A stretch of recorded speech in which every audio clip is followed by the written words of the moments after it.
Ashama harka fuunee oduu simbirtuu barii itti dhiyaadha. Biyya Masrii magaalaa Cairo keessatti mucattii yeroodhaaf maqaan isii hin beekamne takka meeshaa dhiiraa halkan keessaa sa'a 8 fi daqiiqaa 52 irratti irraa kutachuudhaan xibsii yookiin qayyooxii dalagachuuf osoo deemaa jirtu Dr. Asluddin Muhammad harkatti qabaniiran jechuun Dr. Mubaarak Musammaa miidiyaa keenyatti himaniiru.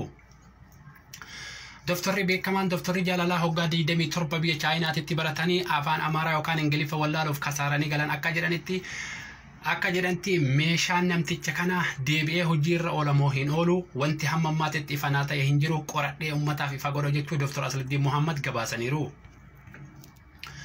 Dubbi himaan xiinxalaa siyaasaa obbo Reedii Adam akka jedhanitti rakkoon shamarran Cairo irraa kan ka'e kun babal'atee gara magaalaa Manfuuhaatittis akkaan deemu shakkii qaba jechuun gabaasaniiru. Biyya Saudi Arabiyaa magaalaa Manfuuhaa keessatti sababa shorxaa yookiin poolisiitiif jecha hijaazaan dhabamuudhaan Faaxee fi Maammadoo rakkoo hamaa fi rakkoo cimaa keessa jiraattonni magaalaa Manfuuhaa miidiyaa keenyatti himanii jiru. Akka kantiibaa magaalaa Manfuuhaa Dr. Abdii Culullee jedhetti rakkoon shamarran Cairo irraa kan ka'e kun yeroo gabaabaa keessatti akka gara magaalaa Manfuuhaa dhufu shakkii takkaallee hin qabu jechuudhaan dhaamsa ijoollee dhiiraatiif meeshaa keessan akka qulfii itti godhatan dhaamanii jiru. Aadde takkatti asandaaboo urga gaa'ila godhattee mucaan sargii godhattee fuudhee galeen yoo fuudhee manatti hin galu ilkaan tokkochillee irra hin jiru rifannoota irraa mucaan achi buuteen isaa hamma ammaatitti wanni beekame hin jiru.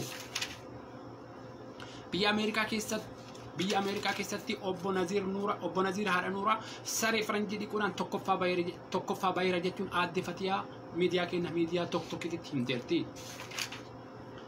Kabajamtootaa fi jaalatamtoota oduun har'aaf qabannee isin dhiyaanne kan fakkaata hamma qophii biraatiin walitti deebinutti nagaan tura.